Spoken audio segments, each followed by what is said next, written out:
আসসালামু আলাইকুম। আলহামদুলিল্লাহ। অবশেষে খামারে ২৫০ পিস ফার্মি মুরগির বাচ্চা নিয়ে আসলাম। তো এই বাচ্চাগুলো আমি অর্ডার করছিলাম আমাদের পাশের গ্রামের এক ভাইয়ের মাধ্যমে। উনি বগুড়া থেকে বাচ্চাগুলো এনে আমাকে দিবে। তো ভাই আমাকে কল দিয়েছিলেন যে, "ভাই আপনার বাচ্চাগুলো আসছে, আপনি নিয়ে যান আইসা।" তো মূলত ওনাকে রিসিভ করার জন্য এখন আমি বাজারে যাইতেছি।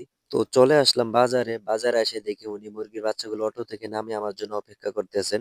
তো এখন হচ্ছে টাকা দেওয়ার পালা। ভাইকে টাকাগুলো বুঝিয়ে দিয়ে যত সম্ভব তাড়াতাড়ি এই মুরগির বাচ্চাগুলো নিয়ে আমার যাইতে হবে ফার্মে। কারণ এগুলোকে ব্রুডিং এ দিতে হবে। কারণ এগুলো এমনি অনেক দূর থেকে জার্নি করে আসে সেই বগুড়া থেকে। এগুলো হচ্ছে একেবারে জিরো সাইজের বাচ্চা। বেশিক্ষণ বাহিরে রাখা যাবে না। তা না হলে ওদের ঠান্ডা লেগে যাবে। তো চলে আসলাম খামারে। ব্রুডিং এর লাইট গুলো আমি আগে থেকে জ্বালিয়ে রাখছিলাম যাতে করে পর্যাপ্ত পরিমাণ হিট থাকে। মুরগির বাচ্চাগুলো ছাড়লেই যেন তারা একসাথে জড়ো না হয়ে যায়। পর্যাপ্ত পরিমাণ হিট পায়। মুরগির বাচ্চাগুলোকে এখন আমি লাইসোবিটের পানি দিব। যেহেতু ওনারা অনেক দূর থেকে সেই বগুড়া থেকে জার্নি করে আসছে। প্রতি ১ গ্রাম লাইসোবিট আমি ১ লিটার পানির সাথে মিক্স করে তাদেরকে খেতে দিব। আরেকটা বিষয় অবশ্যই খেয়াল রাখবেন, যখন ব্রুডিং অবস্থায় মুরগির বাচ্চাকে পানি দিবেন, তখন এই ছোট, ছোট পাত্রের মধ্যে পানি দেওয়ার চেষ্টা করবেন। আর বড়, বড় পাত্রের মধ্যে পানি দিলে অবশ্যই পাত্রের মধ্যে মার্বেল দেওয়ার চেষ্টা করবেন। তা না হলে এগুলো পানিতে পড়ে মারা যাবে। তো এখন হচ্ছে মুরগির বাচ্চাগুলো ব্রুডিং এ ছাড়ার পালা। তো এই বাচ্চাগুলো দেখেন একেবারে ঠান্ডায় কি জড়ো হয়ে গেছে। আবার বলতে পারেন যে ভাই রাস্তায় দেখাইলেন সাদা কালা মুরগি, এখন দেখতেছি অন্য কালার মুরগি। তো আপনাদেরকে খুলে বলার চেষ্টা করি, মূলত আমি আর আমার চাচাতো ভাই ২ জন মিলে মুরগির বাচ্চা অর্ডার করছিলাম।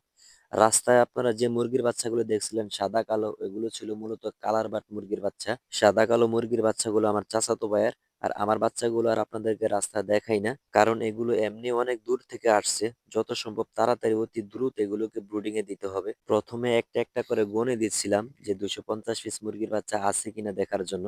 তো পরবর্তীতে দেখলাম যে না, অনেক দেরি হয়ে যায়। তো পরে এইভাবে ঝুড়ি কাইট করে ছেড়ে দিয়েছিলাম যেন মুরগির বাচ্চাগুলো তাড়াতাড়ি বাতের হিট পায়। তো সবগুলো বাচ্চা অনেক সুস্থ সবল ছিল আলহামদুলিল্লাহ। ভাইকে অনেক ধন্যবাদ যে ভাই অনেক সুস্থ বাচ্চাগুলো আমাকে দিয়েছে। শুধু একটা বাচ্চা মরা ছিল, ঝুড়ির মধ্যে মরা ছিল। যাই হোক, এটা কোনো ব্যাপার না। ২৫০ পিস মুরগির বাচ্চা থেকে ২-১টা হয়তো মারা যাবে, এটাই স্বাভাবিক। তো আস্তে, আস্তে এই মুরগির বাচ্চাগুলো আমি ব্রুডিং এ দিয়ে দিলাম। তো দেখতে পারছেন যে আলহামদুলিল্লাহ কত সুন্দর করে ওরা পানি খাচ্ছে। আর আরেকটা বিষয় মাথায় রাখবেন, যে কোনো মুরগির বাচ্চা ব্রুডিং করার আগে তাদেরকে পানি দিয়ে দিবেন।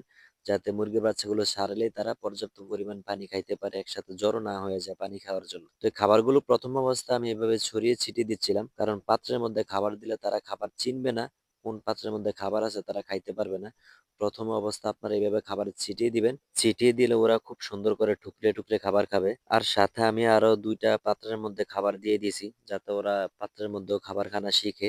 আর আপনারা আমার এই ছোট মুরগির বাচ্চাগুলোর জন্য দোয়া করবেন। মাশাআল্লাহ বইলেন। আল্লাহ তাআলা যেন তাদেরকে সুস্থতার সাথে বড় করার তৌফিক দেয় এবং এই মুরগির বাচ্চাগুলোর মাধ্যমে যেন সামান্য হলেও আল্লাহ তাআলা আমার রিজিকের ব্যবস্থা করে দেন। তো এই পর্যন্তই, ভালো থাকবেন। আসসালামু আলাইকুম ওয়া রাহমাতুল্লাহি তাআলা ওয়া বারাকাতুহু।